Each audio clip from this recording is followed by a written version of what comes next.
माजी मंत्री महादेवजी जानकर आपल्या महायुतीच्या बीड लोकसभा मतदारसंघाच्या लोकप्रिय उमेदवार पंकजाताई मुंडे, विधिमंडळातील माझे सहकारी बाळासाहेब आजबे, सुरेश अण्णा धस, भीमरावजी धोंडे, पप्पूजी कागदे, डॉक्टर शिवाजी राऊत, डॉक्टर योगेश क्षीरसागर, सविताताई गोलार, रामकृष्ण बांगर, दीपक घुमरे, सतीश शिंदे, काकासाहेब शिंदे, जियाजी बेग, वाल्मिक तात्या निकाजे, बबन अण्णा झांबरे, रमजान तांबोळी, भाऊसाहेब लटपटे, शिवाजी शेंडगे, रुपेश बेंद्रे, अक्षय गायकवाड, भारतीय जनता पक्ष, राष्ट्रवादी काँग्रेस पक्ष, शिवसेना, आरपीआय आठवले, आरपीआय खरात, त्यामध्ये मनसे, रासप, सगळेच आमचे महायुतीमध्ये सहभागी झालेले सर्व राजकीय पक्षाचे उपस्थित असणारे सन्माननीय पदाधिकारी, जमलेले तमाम मतदार बंधू भगिनी, पत्रकार मित्र आणि माझ्या तरुण मित्रांनो, मी सध्या वेगवेगळ्या जाहीर सभेच्या निमित्तानं फिरतोय महाराष्ट्रामध्ये, परंतु धनंजयचा काल फोन आला की काही झालं तरी आजच्या सभेला, एका तरी सभेला बीडच्या या, नाही आलं तर कारण नसताना एक वेगळा गैरसमज समाजामध्ये पसरवण्याचं काम काही विरोधक, काही त्याच्यामधले अफवा पसरवणारे त्या ठिकाणी करत असतात. आणि त्याच्यामुळं मी आज आवर्जून आपल्या परिसरामध्ये आलोय. मला माझी सभा झाल्यावर मी जाणार आहे, नंतर जानकर साहेब, पंकजाताई बोलणार आहे, उदयनराजे आले तर ते बोलणार आहे, कारण मला पुढच्या 2 सभा आहेत. आज 6 वाजता प्रचार बंद होणार आहे. आपण प्रचंड संख्येने, म्हणजे मी थोडंसं संयोजकांना दोष देईन, तुमच्या लक्षात पण येत नाही की आपली सभा महायुतीची असताना मंडप केवढा टाकायला पाहिजे, मंडप कमी टाकला, त्याच्यामुळे माझी लोक उन्हात उभी आहेत. याला संयोजकांना मी जबाबदार धरेन. वास्तविक असं करू नका. भर उन्हा आहे, ते 40-42 पर्यंतचं टेम्परेचर जात आहे. परवा तर 2ऱ्या का 3ऱ्या टप्प्यातलं मतदानाच्या दिवशी एक जण रांगेत असतानाच बिचारा मृत्युमुखी पडला. अशा प्रकारच्याही घटना घडतात. त्याच्यामुळे आपण सगळ्यांनी काळजी घ्यावी, अशा प्रकारची सुरुवातीलाच मी आपल्याला विनंती करेन. मित्रांनो, बीड लोकसभेचं नेतृत्व लोकनेते गोपीनाथराव मुंडे साहेबांनी केलं होतं. सर्व समाजाला बरोबर घेऊन जाणारा, चालणारा अशा प्रकारचा हा लोकनेता एक मराठवाड्याचं तसं बघितलं तर दैवतच होतं. प्रथमतः मी त्यांना आदरांजली अर्पण करतो.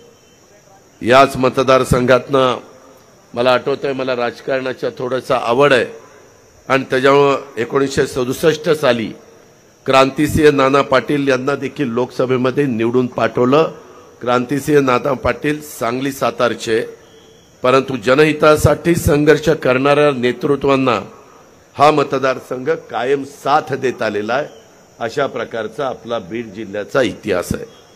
मित्रांनो, बीड लोकसभेच्यासाठी 13 मेला मतदान होणारे आपल्या महायुतीच्या उमेदवार पंकजाताई मुंडे या भाजपच्या कमळ चिन्हावर निवडणूक लढवत आहेत. बीड जिल्ह्याच्या जनतेसाठी न्याय आणि हक्कासाठी पंकजा मुंडे या कायमच भूमिका घेऊन लढत आहेत, हे आपण सगळ्यांनी पाहिलेलं आहे. पंकजा मुंडे या स्वर्गीय गोपीनाथ मुंडे साहेबांच्या संघर्षाचा आणि विचारांचा वसा घेऊन वाटचाल करतायत, त्याबद्दल मी त्यांना मनापासून धन्यवाद देतो. आता छत्रपती शिवाजी महाराजांचे 13वे वंशज श्रीमंत छत्रपती उदयनराजे भोसले या ठिकाणी आले. मी आपल्या सर्वांच्या वतीनं त्यांचं मनापासून स्वागत करतो. मित्रांनो, गोपीनाथराव मुंडे साहेबांनी संपूर्ण मराठवाड्याला आपलं कुटुंब मानलं होतं. सर्व जाती धर्म, मग उपेक्षित असतील, वंचित असतील, बहुजन समाजाला बरोबर घेऊन त्यांनी त्या ठिकाणी समाजकारण, राजकारण केलं. मराठवाड्याचा मागासलेपणा शिक्का पुसून विकासाच्या प्रवाहात तुमच्या माझ्या मराठवाड्याला यावा यासाठी त्यांनी आजन्म संघर्ष केलेला आपण पाहिला. आणि तोच विचार घेऊन आम्ही आज सगळेजण पुढे जातोय। सर्व जाती धर्माचे बंधुभाव टिकून राहावा यासाठी देखील अगदी छोट्या छोट्या समाजाला घटक असला तरी त्याला न्याय देण्यासाठी आम्ही महायुतीच्या माध्यमातून सरकारच्या माध्यमातून एकनाथराव शिंदे, देवेंद्रजी, मी आणि आमचे सगळे सहकारी काम करतायत। मित्रांनो, हे काम करत असताना मला आपल्याला एक गोष्ट सांगायची।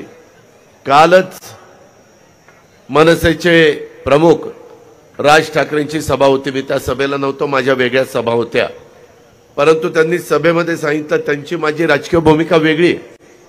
आम्ही दोघं आपापले पक्ष चालवतो, परंतु त्यांनी कशावरून विषय निघाला मला माहिती नाही, परंतु त्यांनी सांगितलं एक गोष्ट मी मान्य करीन, अजित पवार ज्या दिवसापासून राजकारणात आलाय त्या दिवसापासून त्यांनी जातीपातीचा नात्यागोत्याचं राजकारण केलं नाही। सर्व जाती धर्माला बरोबर घेऊन जाऊनच समाजाचं काम करण्याचा प्रयत्न केला आणि ती माझी भूमिका आहे। शाहू फुले आंबेडकरांची विचारधारा घेऊन माझ्यासारखा कार्यकर्ता पुढे जाण्याचा प्रयत्न करत असतो। अनेक आमदार, अनेक मंत्री, अनेक कार्यकर्ते, अनेक अध्यक्ष मला त्या निमित्तानं साथ देत असतात। मित्रांनो, हे सगळं होत असताना ही लोकसभेची निवडणूक आहे, देशाचं भवितव्य ठरवणारी निवडणूक आहे।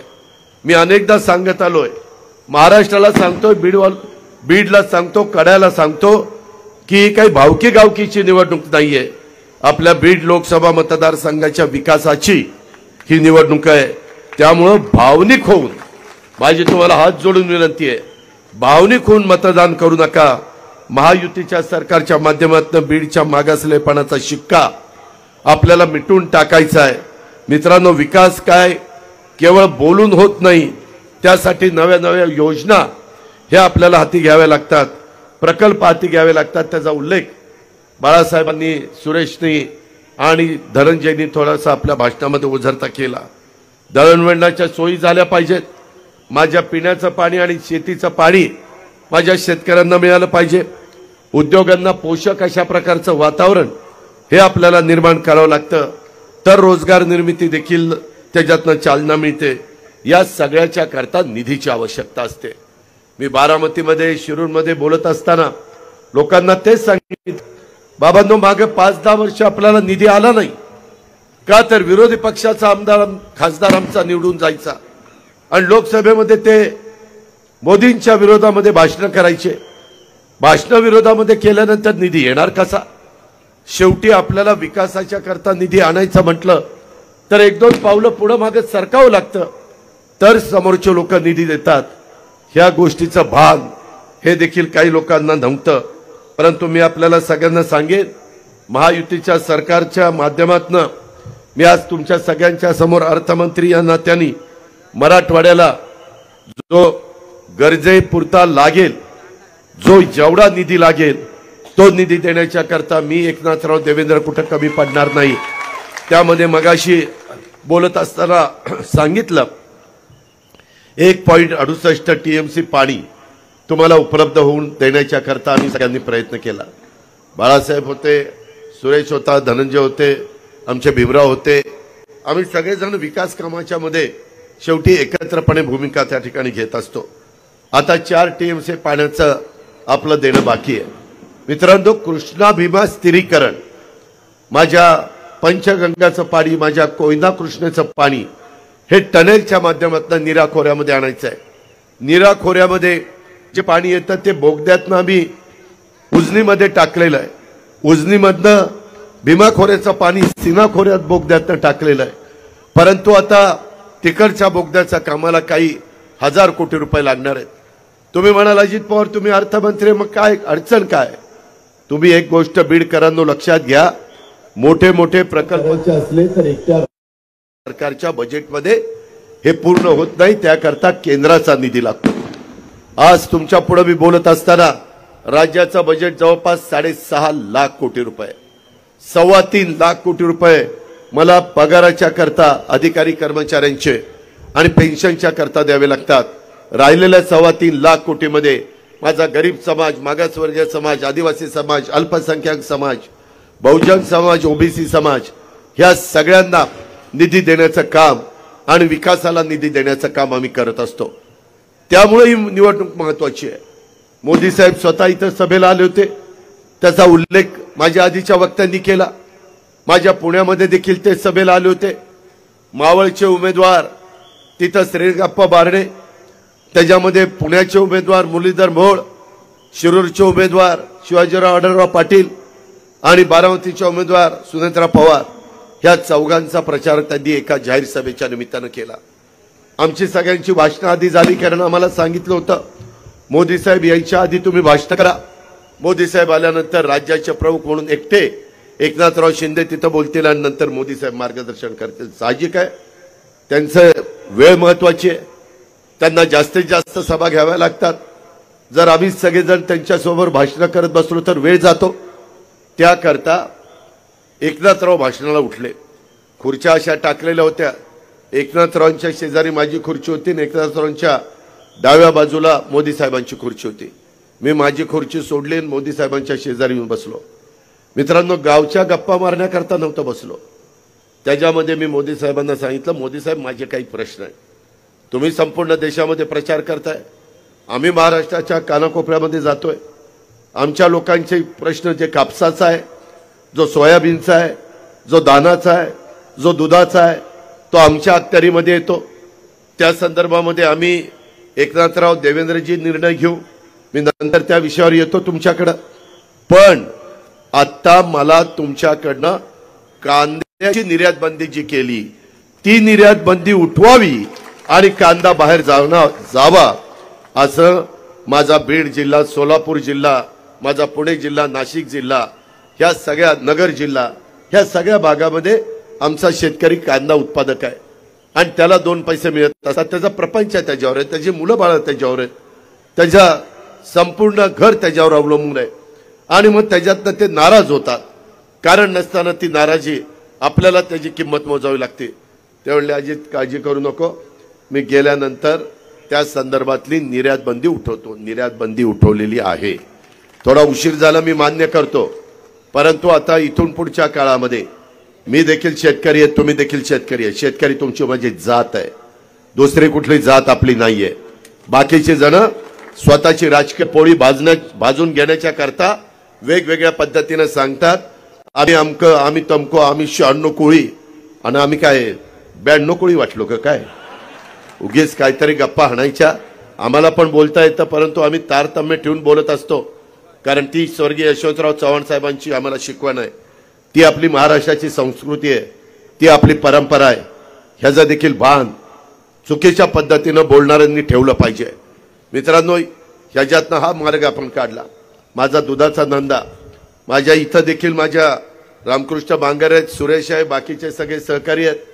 बीड जिल्ह्यामध्ये देखील दुधाचा धंदा चांगला आहे, 2 पैसे माझ्या शेतकऱ्याला मिळत असतात।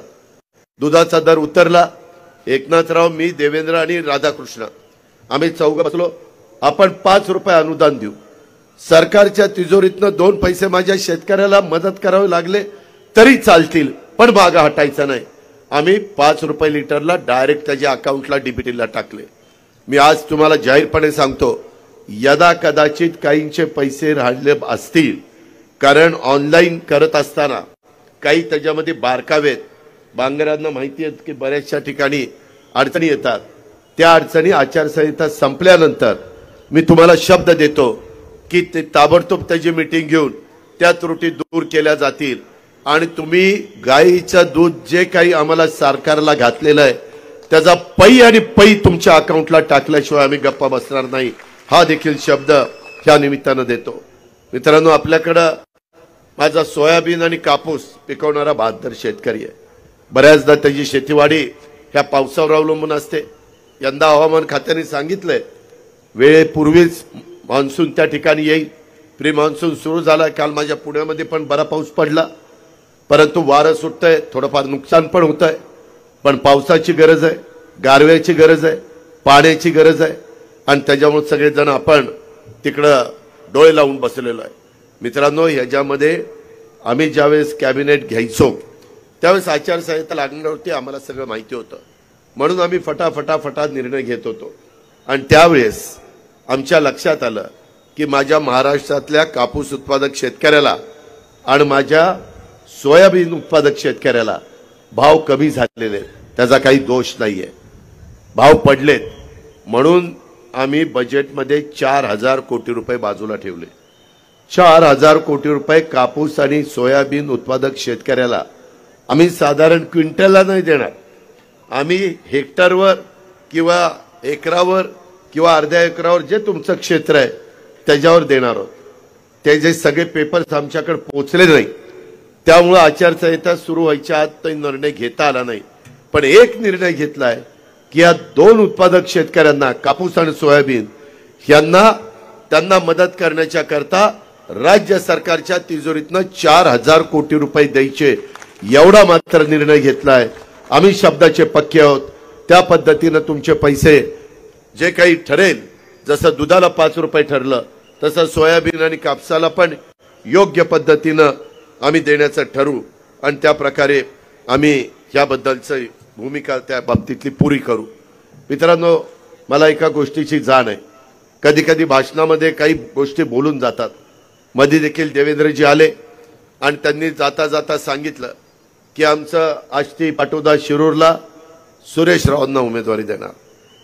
तुम्ही काळजी करू नका, ते बोलून गेले असले, थांब रे बस, त्यामध्ये ही महायुती आहे, ह्या महायुतीमध्ये आमचे बाळासाहेब असेल, सुरेशराव असेल, आमचे भीमराव असतील आणि ह्या तिघांच्या व्यतिरिक्त अजून कोणी इच्छुक असेल म्हणजे मी त्यांना सोडत नाही, ते पण असतील, कारण प्रत्येकाला वाटतं का आम्ही आमदार होऊ नये, आम्ही 7-7 वेळेला आमदार होतो, आम्हाला एकदा तरी होऊ द्या ना, असं काहींच्या मनात येणं चुकीचं नाही। त्यामुळं आम्ही एकनाथराव, देवेंद्र, मी, आमचे सगळे आता रासपचे नेते, आमचे महादेवराव, सगळे आम्ही सगळेजण बसू आणि त्याच्यामध्ये व्यवस्थितपणे बाबा कुणाला MLA दिलं पाहिजे, कुणाला MLC दिले पाहिजे, कुणाला महामंडळ दिलं पाहिजे, कुणाला कॅबिनेट मिनिस्टरचा दर्जा दिला पाहिजे। तुम्ही काळजी करू नका, उगीच डोकं खाजवत बसू नका, हायला आता बाळासाहेबाचं कसं व्हायचं आणि भीमरावचं तर आत्ताच पत्ता कट झाला का काय, काही काटबेट झाला नाही, मी सांगतोय ते सांगतोय, माझं ऐका, मी अतिशय स्पष्ट बोलत असतो, त्यामुळं तसलं काही डोक्यात खूळ घेऊ नका आणि तुम्ही व्यवस्थितपणे पंकजा ताईचं काम करा, जी जोरात काम करेल त्याचा विचार मी करेन,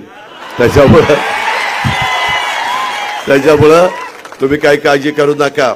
आणि आता आपली मोदी साहेबांची अमित भाईंची फार चांगली जवळीक झाली, त्याच्यामुळे मी त्यांना सांगेन आता पंकजा ताई निवडून आल्यानंतर तो मोदी साहेबांच्या मंत्रिमंडळात पंकजाला घ्या अशी शिफारस अजित पवार करेल, त्याच्यामुळं आपलं आता तिथं चालतंय, त्याच्यामुळे आपण चालवायचं।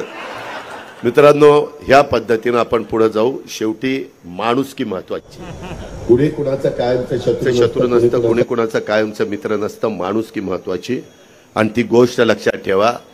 आमच्या पंकजाताईच्या विरोधामध्ये ती बजरंगा उभा आहे, त्या बजरंगा सारखा माझ्याकडे यायचा, दादा माझ्या कारखान्याची कॅपॅसिटी वाढून द्या ना, दादा द्या ना, मी देत नव्हतो, ह्या शहाण्याने द्यायला लावली, एक मिनिट, तू द्यायला लावली, मी त्याला सांगितलं होतं की काही गोष्टी व्यसन हातात ठेवायचे असते, मला माहितीये, मी पण राजकारणात 35 वर्ष घासलीत, काय असा तसा वर्ण नाही पडलो, त्याच्यामुळं मला माहिती होतं ही कुठंतरी मारणार, काय मारणार, ते बोललं की लगेच ब्रेकिंग न्यूज, अजित पवारांचा तोल ढासळला, त्याच्यावर मी तो शब्द ते मारणार, तर त्या पद्धतीनं मी त्याला सांगत होतो, नाही नाही दादा द्या, त्याची शिफारस दादा करा, दादा PDCC बँकेतनं त्याला पैसे द्या, दादा MSC बँकेतनं पैसे द्या, लय गुळगुळ गुळगुळ होतं त्यांचं, काय खरं नाही। कधी कधी आमच्या धनुभाऊला माणसंच कळत नाही, त्याच्यामुळे गाडी बिघडती, तो माझा सल्ला घेत जा प्रत्येक वेळेस, या पद्धतीनं। अरे बजरंगा, तूच सांगायचा, छाती फाडली की असं होईल, छाती फाडली की तसं होईल, ही दिसल ती दिसल, छाती फाडल्यावर मरून जाशील, कोण दिसणार आहे, काय उगे गप्पा हाणायच्या, हनुमानांची छाती ती फाडलेली वेगळी, तू कुठं बजरंगा, तू काय लगेच हनुमानाला स्वतःला समजायला लागला,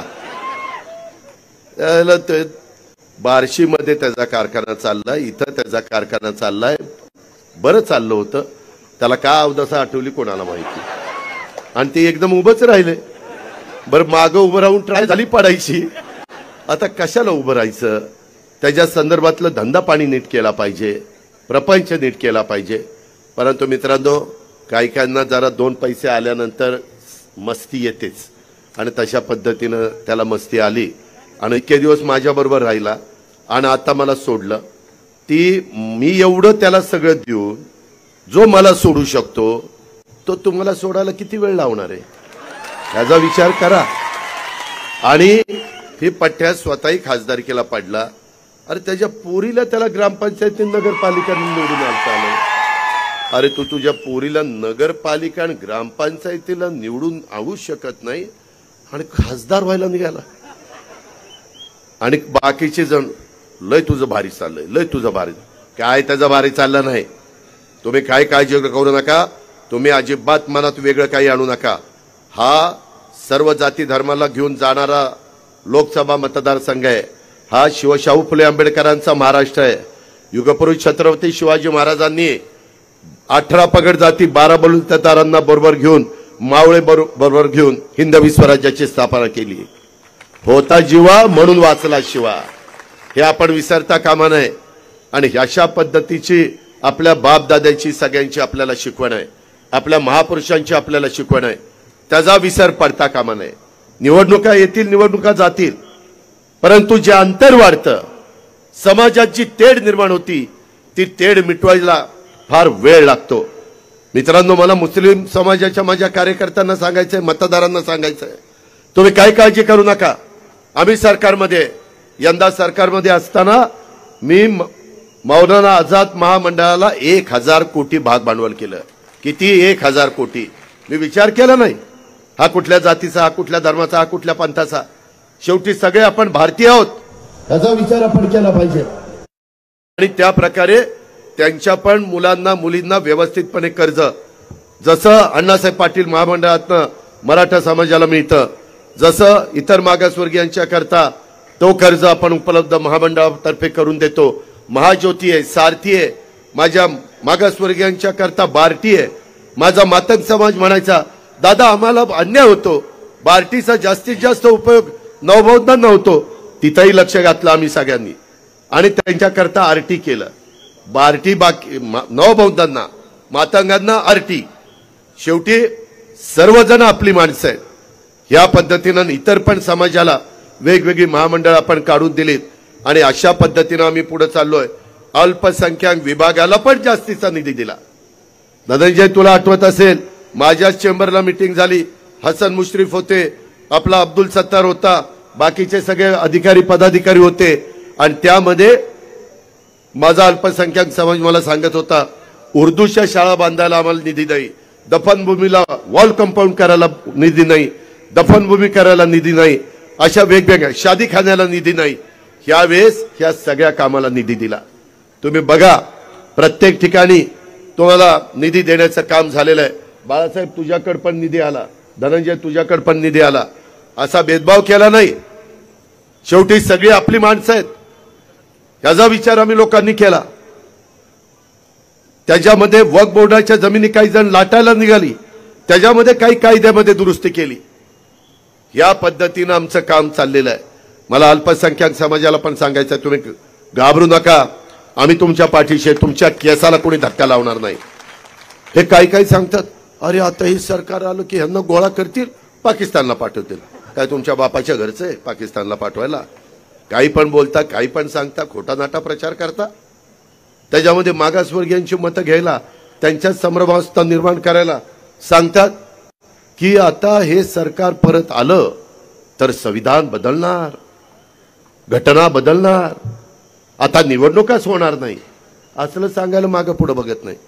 अरे शाण्यांनो, काँग्रेसच्या राजवटीमध्ये घटनेचे शिल्पकार डॉक्टर बाबासाहेब आंबेडकरांनी दिलेल्या संविधानाचा त्या ठिकाणी कधी संविधान दिन साजरा करण्याचा विचार केला नाही.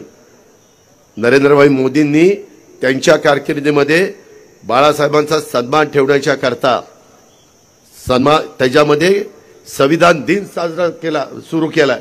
दरवर्षी संविधान दिन सुरू केलाय।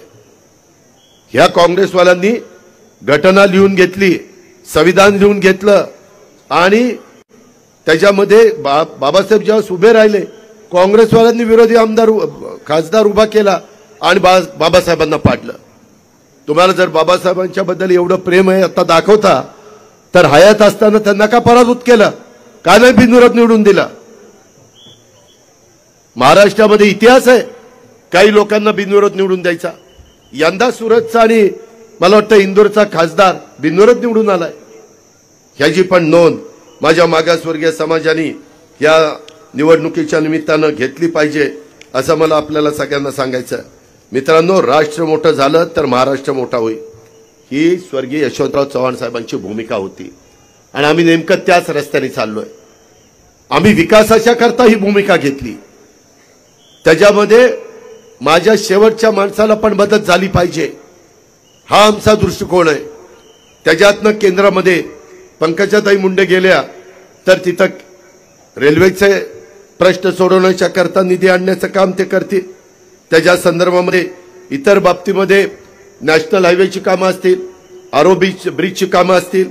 त्याच्यामध्ये आत्ताच मी आमच्या डॉक्टर क्षीरसागरांशी बोलत होतो, सोलापूर धुळे नॅशनल हायवे 52 बीडच्या बायपास दोन्ही बाजूला उड्डाणपूल ब्रिज आणि बायपास रोडवर service road doctor Yogesh Kshirsagar सांगत होते, दादा आत्ताच नितीन गडकरी साहेबांनी ते जाहीर केलं।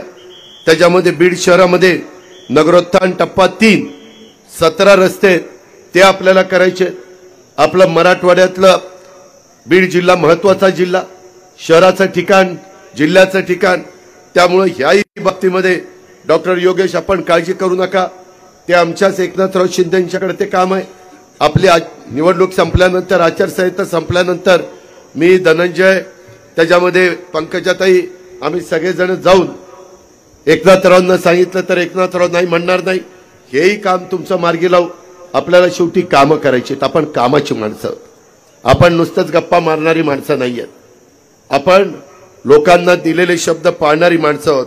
मित्रांनो, आज 18 पगड जाती 12 बलुतेदार माझे मागासवर्गीय अल्पसंख्याक आदिवासी माझा मराठा समाज सर्वांना सोबत घेऊन जाण्याची आमची सर्वांची भूमिका आहे। आज प्रत्येक समाजाकरता वेगवेगळ्या योजना आम्ही राबवतोय।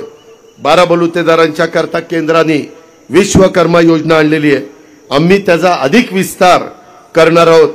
विविध समाज घटकांच्यासाठी आम्ही एकनाथराव शिंदे देवेंद्रजी आम्ही सगळ्यांनी महामंडळ काढलीत, मराठा समाजाच्या करता सारथी आणि बाकीच्यांच्या करता इतर मागासवर्गीयांच्या करता महाज्योती अशा वेगवेगळ्या पद्धतीने अल्पसंख्याक करता मौलाना आझाद महामंडळ आणि मातंग समाजाच्या करता आरटी, नवबद्धांच्या करता बार्टी, ह्या सगळ्या गोष्टी आम्ही केलेल्या आहेत। त्याही गोष्टीचा विचार आपण सर्वांनी या निमित्तानं केला पाहिजे। मागाशी मला वाटतं सुरेशने सांगितलं धसनी की महाराष्ट्र लोकसेवा आयोगाने महाराष्ट्र राज्यपत्रित नागरी सेवा संयुक्त पूर्व परीक्षा 2024चं शुद्धीपत्रक जाहीर करून त्यामध्ये सामाजिक आणि शैक्षणिक दृष्ट्या मागास वर्गासाठी ज्याला आपण एसीबीसी म्हणतो त्यांना आरक्षण लागू केलेलं आहे। 29 डिसेंबर 2023च्या जाहिरातीमध्ये 250 जागांची वाढ करत सुधारित जाहिरात प्रसिद्ध करण्यात आलेली आहे आणि विशेष म्हणजे ह्याच्यामध्ये मराठा समाजातील उमेदवारांना आता मागासवर्गीयांच्या करता लागू असलेल्या वयोमर्यादेतील सवलतींचा लाभ घेऊन वयोमर्यादा ओलांडली असतानाही नव्याने अर्ज करता येणार आहे। शेवटी हे मराठा समाजाच्या करता देखील आम्ही करतोय। मी मगाशीच सांगितलं आम्ही सर्वांच्या करता काम करतोय। आमची महायुती सरकारची भूमिका ही पारदर्शक पद्धतीची सरकारची आहे, आम्ही समन्वयाने सर्वांना बरोबर घेऊन काम करतोय। त्यामुळं कोणी संभ्रम पसरवत असेल अशा अपप्रचाराला माझ्या बीड जिल्ह्याने माझ्या आष्टी पाटोदा शिरूरने अजिबात बळी पडू नका। लोकसभेत या आपल्या महायुतीच्या विचारांचा खासदार आपण पाठवला तर केंद्रात आपण ठामपणे भूमिका मांडू शकतो। उद्या तिसऱ्यांदा नरेंद्र मोदी साहेबांना केंद्रात त्यांचं सरकार सत्तेवर येणार आहे, त्यामुळे आपण देखील महायुतीचा खासदार हा निवडून दिला पाहिजे, तरच आपले प्रश्न त्या ठिकाणी सुटू शकणार आहेत। 5 वर्षाच्या करता पंकजाताईंचं मंत्री म्हणून काम आपण सगळ्यांनी बघितलेलं आहे। ग्रामविकास मंत्री असेल किंवा त्या ठिकाणी जलसंधारण मंत्री असेल, ह्या पद्धतीचं काम त्यांनी बघितलेलं आहे। स्वर्गीय गोपीनाथ मुंडे साहेबांचा वसा आणि वारसा पुढे चालवण्याचं काम ते त्या ठिकाणी करतायत। त्यांना भरभक्कम पाठिंबा देण्याचं काम आणि बीडकरांनो, तुम्हाला ही संधी आलेली आहे।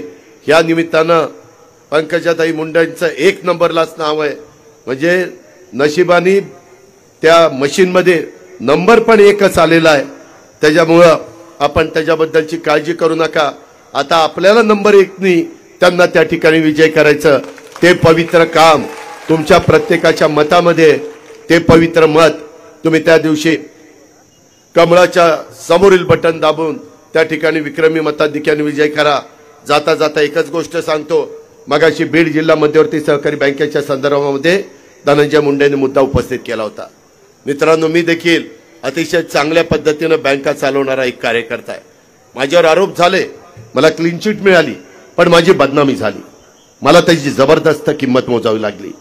ठीक आहे, राजकीय जीवनामध्ये काम करत असताना अशा प्रकारचे आरोप होतात, अनेकांच्यावर झाले, परंतु आम्ही सरळ मार्गी असताना देखील आम्हाला तिथं बदनाम करण्यात आलं।